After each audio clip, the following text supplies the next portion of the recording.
Winter time is approaching. Temperatures are starting to get colder. I would suggest you don't do this one thing for your chickens because it could be fatal. Been a brooding lamp, which is a heat lamp that helps to keep chickens warm. Firefighters on scene say a heater lamp inside fell and started a spark that led to the fire. This is the second time actually a chicken coop has caught fire. The cause of the fire was a heat lamp. Some heat lamps inside of the chicken coop on the rear end of this home caused the fire. After a chicken coop heater sparked a fire at a home in Comstock Park. All right, guys, it is November 1st, and if you can't see it right here behind me, something happened last night for the first time of the year.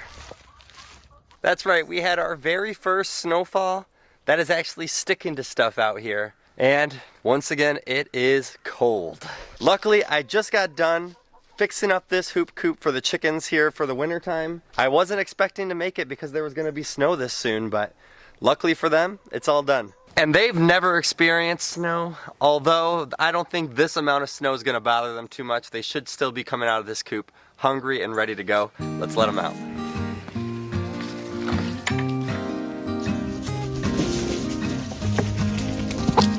Well, they seem to be adjusting to the snow on the ground just fine right now. Now they're hungry and they're asking me for food, and as you can see, I have a snow-covered lid to the food this morning. By now, I should understand this is what happens in Michigan.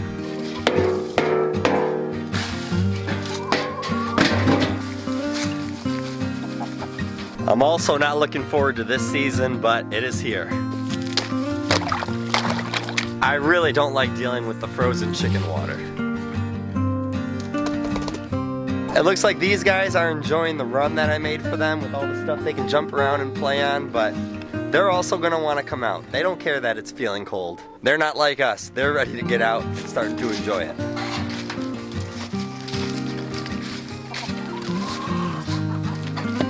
And more snow.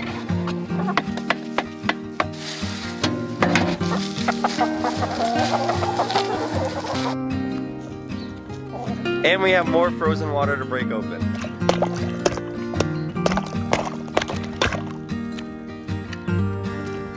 The big thing that you want to make sure that for your animals, once it starts snowing, if it snows where you are, or if it just starts getting to really cold temperatures that your animals are not used to, do not overreact and do not do too much for these animals. So even if you have cold temperatures starting to show up, it's getting really cold, or your temperatures are just about to start dropping, there's one thing I suggest you think about not doing. And that's adding a heat lamp or any kind of heat source inside of your coop. I get it, you don't want your chickens to be super cold throughout the winter time. You don't want them getting frostbite. You don't want them dying from any kind of really cold temperatures. But a heat lamp might not be the answer you're looking for. People will put these inside their coop, and all it takes is those to short out really quick, and then all of a sudden you have a coop that's possibly catching on fire. And instead of protecting your chickens, you might be restarting a whole chicken flock next season. And I've heard stories as bad as a coop catching on fire, losing all your chickens, to people actually having their coop close enough to their house where their house catches on fire also. So you do want to make sure that you are being very careful if you do end up using one. But I'm here to tell you that there's many other things that you can do to heat up your coop. By no means am I telling you do not help your chickens. Chickens do have a very hot internal body temperature as it is. Of course, there's things that you can give to your chickens and add to them to help supply them with chances to get warmer or to get away from the cold. How you guys doing? You guys aren't cold yet, are you? Every season when wintertime starts to hit is when we start deciding to get some clear plastic sheeting and starting to cover the chicken run. Or for one of our 2 flocks this year, they have a hoop coop, so we are covering their hoop coop with the plastic wrap to try to make sure that we are blocking the wind, but also allowing sun to come through and heat up those areas. So now we've done this every single winter, and this has definitely made a big difference in our chickens. And I can tell you that it has been nice and warm for them, because whenever I go in those areas, it feels warmer. If you don't have something like a run like this that you can put plastic covering over, first, hopefully that you have a nice secure coop. Hopefully you have a coop that can block them from any kind of wind. So at least they have that to go to. You're gonna want windows for your coop so that ventilation can happen.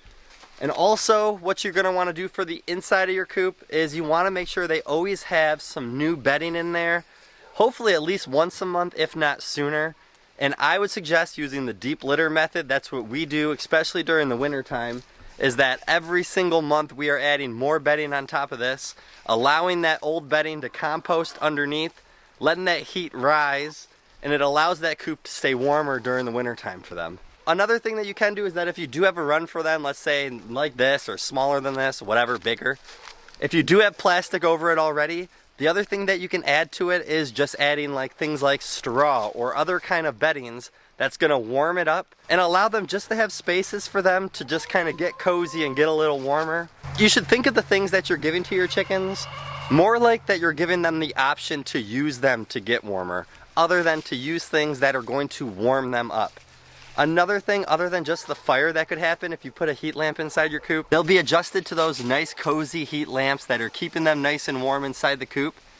And then imagine now they're stepping outside and let's say it's 0 degrees Fahrenheit or 10 degrees Fahrenheit, but they're used to their coop that's rocking at a good 50, 60 degrees. That's a huge drop. They don't really ever experience that kind of drop in one day normally. So their body could go into shock, which is actually a lot worse. So make sure that you really are thinking about it before you add any kind of heat source for them inside the coop. I like to get this message out about once a year during this time because I don't want people to stress and overreact to these cold temperatures. Chickens and other animals that are outside like this, their bodies were designed to handle this. So yes, they might be a little uncomfortable at first, but they will adjust. They have tons of feathers, hot temperature inside them. They will do okay. The sun is beating down a little bit now. It went from snow on the ground to nice and sunny. As you can see, all the snow's out of here now. Let's see what we got in here. 1, 2, 3, 4, 5, 6. 6 eggs for 13 hens. Not great, but also it's not that bad for wintertime. It is the day after Halloween, so we have some pumpkins that we carved out that now we can feed to the chickens, and I think they're gonna enjoy it. Now we can just leave all this here and they'll just slowly peck at it, and pumpkin is really good for your animals. So if it's after Halloween for you guys, which it definitely will be by the time this video is posted, it'll probably be like halfway into November at least. If you still have those pumpkins, feed them to your animals, do it quick before they go bad. So do stuff to help your chickens during the winter time. So this hoop coop, I put all these pieces of wood highlighting the back of it. I have plastic wrap behind it. I have plastic wrap all around here, just so that it's blocking a good piece of the wind while they're sitting and roosting at night. And if they don't want to leave here during a really cold day, they have a nice spot here for 9 chickens. And then they're still allowed to be out here in just free range if they choose to. But if they want to get away from that cold, then they have somewhere to go. That's the better way to think about it. Don't overreact here to your chickens getting too cold. I'm telling you, this is our 3rd winter now with chickens. They do just fine. We've never lost a chicken for being too cold or had a chicken that was so frostbit that we couldn't help. You guys have a great day and a better tomorrow, and we'll see you guys on the next one.